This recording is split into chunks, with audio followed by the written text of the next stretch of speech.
Good evening. This evening we're going to be reading Sutta number 4 in the Majjhima Nikaya on page 102, Fear and Dread, Bhayabheravasutta. And we will get right into it. It's not a long sutta. Might take some breaks in between. If there's any questions, please put them in the chat and I will answer them. Do my best to share from my experience. Bhayabheravasutta, Fear and Dread. Thus have I heard. On one occasion, the Blessed One was living in Savatthi in Jeta Grove, Anathapindika's park. Then the Brahman, Janusoni, went to the Blessed One and exchanged greetings with him. When this courteous and amiable talk was finished, he sat down at one side and said, Master Gotama, when clansmen have gone forth from the home life into homelessness out of faith in Master Gotama, do they have Master Gotama for their leader, their helper, and their guide? And do these people follow the example of Master Gotama? That is so, Brahmin, that is so. When clansmen have gone forth from the home life into homelessness out of faith in me, they have me for their leader, their helper, and their guide, and these people follow my example. But Master Gotama, remote jungle thicket resting places in the forest are hard to endure. Seclusion is hard to practice, and it is hard to enjoy solitude. One would think the jungles must rob a bhikkhu of his mind if he has no concentration. That is so, Brahmin, that is so. Remote jungle thicket resting places in the forest are hard to endure. Seclusion is hard to practice, and it is hard to enjoy solitude. One would think the jungles must rob a bhikkhu of his mind if he has no concentration. Before my enlightenment, while I was still only an unenlightened bodhisattva, I too considered thus. Remote jungle thicket resting places in the forest are hard to endure. The jungles must rob a bhikkhu of his mind if he has no concentration. So no stillness here, not concentration of a meditation object, but stillness of the mind. I considered thus, whenever recluses or Brahmins, unpurified in bodily conduct, resort to remote jungle thicket resting places in the forest, then owing it to the defect of their unpurified bodily conduct, these good recluses and Brahmins evoke unwholesome fear and dread. But I do not resort to remote jungle thickets, resting places, in forest unpurified in bodily conduct. I am purified in bodily conduct. I resort to remote jungle thickets, resting places, and the resting forest as one of the noble ones with bodily conduct purified. Seeing in myself this purity of bodily conduct, I found great solace in dwelling in the forest. I considered thus, whenever recluses or Brahmins, unpurified in verbal conduct, unpurified in mental conduct, unpurified in livelihood, resort to remote jungle thicket resting places in the forest, they evoke unwholesome fear and dread, but I am purified in livelihood. I resort to remote jungle thicket resting places in the forest as one of the noble ones, with livelihood purified. Seeing in myself this purity of livelihood, I find great solace in dwelling in the forest. I considered thus, whenever recluses or Brahmins who are covetous and full of lust, but I am uncovetous. Whenever recluses or Brahmins of unpurified conduct are with a mind of ill will and intentions of hate, but I have a mind of loving kindness. Whenever recluses or Brahmins of unpurified conduct are overcome by sloth and torpor, but I am without sloth and torpor. Whenever recluses or Brahmins of unpurified conduct are overcome with restlessness and unpeaceful in mind, but I have a peaceful mind. Whenever recluses or Brahmins of unpurified conduct are uncertain and doubting, but I have gone beyond doubt. Whenever recluses or Brahmins of unpurified conduct have given to self-praise and disparagement of others, but I am not given to self-praise and disparagement of others. Whenever recluses or Brahmins of unpurified conduct are subject to alarm and terror, but I am free of trepidation. Whenever recluses or Brahmins are unpurified of conduct, are desirous of gain, honor, and renown, but I have few wishes. Whenever recluses or Brahmins are unpurified of bodily conduct, are lazy and wanting in energy, but I am energetic. Whenever recluses or Brahmins of unpurified conduct are unmindful and not fully aware, but I am established in mindfulness. There enters the powers or the faculties. You see energy and mindfulness. I love that the Buddha says, I am established in mindfulness. I am energetic. And again, recluses. Whenever recluses or Brahmins are unpurified of conduct and unconcentrated and with straying minds, but I am possessed of concentration, right? So this samadhi, but possessed of stillness. I considered thus, whenever recluses or Brahmins, devoid of wisdom, drivellers, resort to remote jungle thickets, resting places in the forest, then, owing to the defect of their being devoid of wisdom and drivellers, these good recluses and Brahmins evoke unwholesome fear and dread. But I do not resort to remote jungle thicket resting places in the forest, devoid of wisdom, a driveller. I am possessed of wisdom. I resort to remote jungle thicket resting places in the forest as one of the noble ones possessed of wisdom. Seeing in myself this possession of wisdom, I found great solace in dwelling in the forest. I considered thus, there are the specially auspicious nights in the 14th, the 15th, and the 8th of the fortnight, right? So our Upasata days that we recite our precepts, the full moon, the half moon, and the new moon, which are still observed in India and Buddhist countries, right? Now, what if on such nights as these I were to dwell in such awe-inspiring, horrifying abodes as orchid shrines, woodland shrines, and tree shrines? Perhaps I might encounter that fear and dread. And later on such specially auspicious nights as the 14th, the 15th, and the 8th of the fortnight, I dwelt in such awe-inspiring, horrifying abodes as orchid shrines, woodland shrines, and tree shrines. And while I dwelt there, a wild animal would come up to me, or a peacock would knock off a branch, or the wind would rustle the leaves. I thought, what now if this is the fear and dread coming? I thought, why do I dwell always expecting fear and dread? What if I subdue that fear and dread while keeping the same posture that I am in when it comes upon me? While I walked, the fear and dread came upon me. I neither stood nor sat nor lay down till I had subdued that fear and dread. While I stood, the fear and dread came upon me. I neither walked nor sat nor lay down till I had subdued that fear and dread. While I sat, the fear and dread came upon me. I neither walked nor stood nor lay down till I had subdued that fear and dread. While I lay down, the fear and dread came upon me. Neither walked nor stood nor sat down till I had subdued that fear and dread. These are the four positions that the Buddha often talks to us about. And here in each position, the Buddha remained in that position until he was able to subdue that fear that was coming up. So no longer the gross defilements, but the subtle defilements that were still there were sort of the Buddha's way of looking at those subtle defilements and having abandoned them, right? Subduing them. There are Brahmins, some recluses and some Brahmins, who perceive day when it is night, and night when it is day.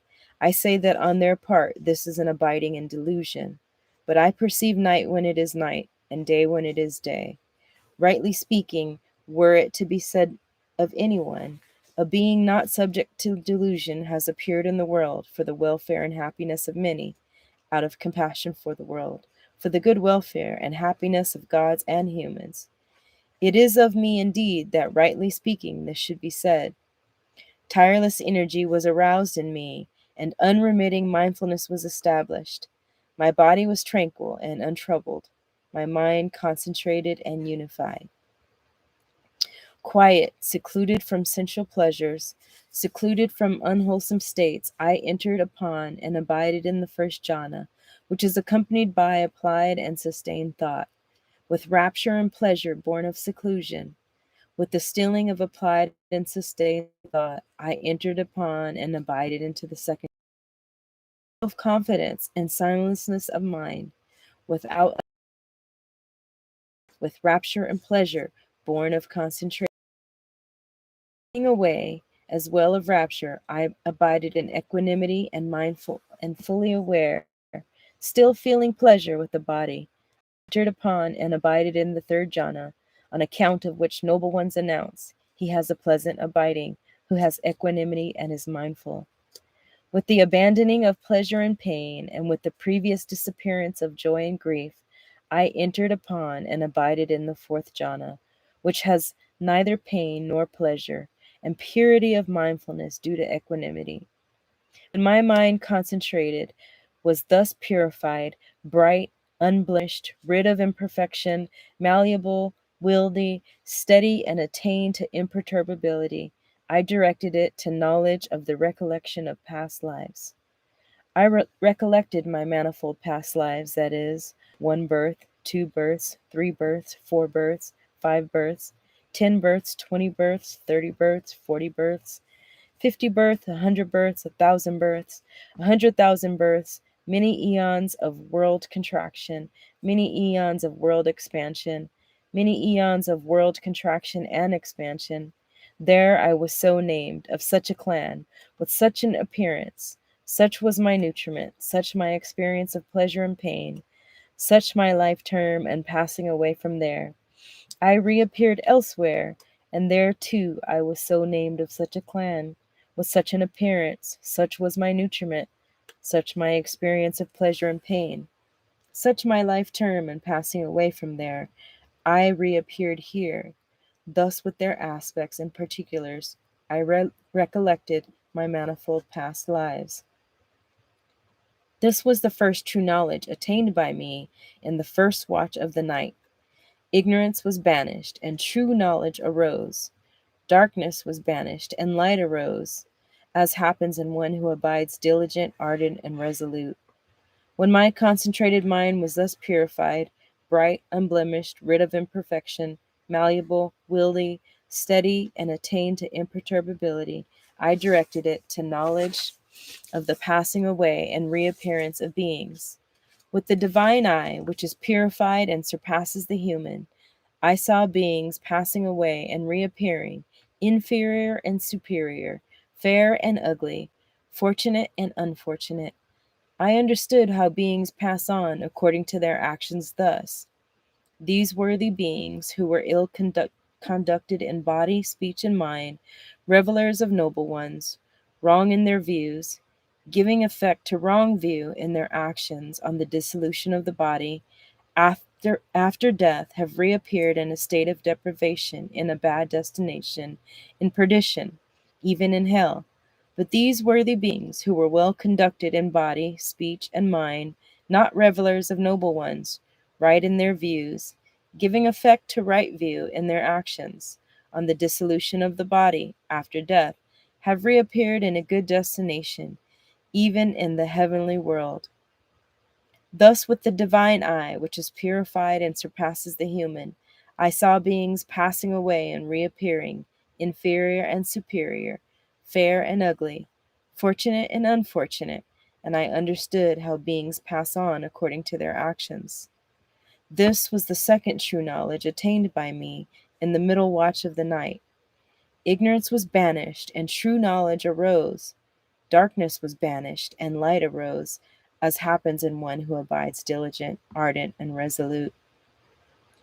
When my concentrated mind was thus purified, bright, unblemished, rid of imperfection, malleable, wieldy, steady, and attained to imperturbability, I directed it to knowledge of the destruction of the taints. I directly knew as it actually is. This is suffering. I directly knew as it actually is. This is the origin of suffering. I directly knew as it actually is. This is the origin of suffering. I directly knew as it actually is. This is the cessation of suffering. I directly knew as it actually is. This is the way leading to the cessation of suffering. I directly knew as it actually is. These are the taints. I directly knew as it actually is. This is the origin of the taints. I directly knew as it actually is. This is the cessation of the taints. I directly knew as it actually is. This is the way leading to the cessation of the taints. When I knew and saw thus, my mind was liberated from the taint of sensual desire, from the taint of being, and from the taint of ignorance. When it was liberated, there came the knowledge. It is liberated. I directly knew birth is destroyed. The holy life has been lived. What had to be done has been done. There is no more coming to any state of being. This was the third true knowledge attained by me in the last watch of the night. Ignorance was banished, and true knowledge arose. Darkness was banished, and light arose, as happens in one who abides diligent, ardent, and resolute. Now, Brahman, it might be that you think, perhaps the recluse Gautama is not free from lust, hate, and delusion, even today, which is why he still resorts to remote jungle thickets, resting places in the forest. But you should not think thus. It is because I see two benefits that I still resort to remote jungle thickets, resting places in the forest. I see a pleasant abiding for myself, here and now, and I have compassion for future generations. Indeed, it is because Master Gautama is an accomplished one, a fully enlightened one, that he has compassion for future generations. Magnificent Master Gautama! Magnificent Master Gautama! Master Gautama has made the Dharma clear in many ways, as though he were turning upright what had been overthrown, revealing what was hidden, showing the way to one who was lost, or holding up a lamp in the dark for those with the eyesights to see forms. I go to Master Gautama for refuge, and to the Dhamma and the Sangha of bhikkhus. From today, let Master Gautama remember me as a lay follower who has gone to him for refuge for life. Sadhu, sadhu, sadhu. What a wonderful reading and a wonderful sutta. Also, one to come back to continue to come back to. That's certainly relevant in our day. Speaks of the defilements and the taints and enter the Four Noble Truths, right? So, the powers of the mind, of mindfulness, concentration, and wisdom, and to purify our verbal conduct, our bodily conduct, and to live in right livelihood. Just a wonderful biography of the Buddha, of the Bodhisattva before his awakening and into his awakening, as a mere example of a way to live. And here I see the forest in our current day, especially me with being on pilgrimage and entering into the world and being amongst certain communities and amongst the people. Certainly fear and dread can arise if I'm not pure in body, mind, and it's a wonderful practice to be able to come back to. So certainly appreciating this sutta, and it's very powerful. Yeah, super grateful to the Buddha for his teachings. Good night, dear community.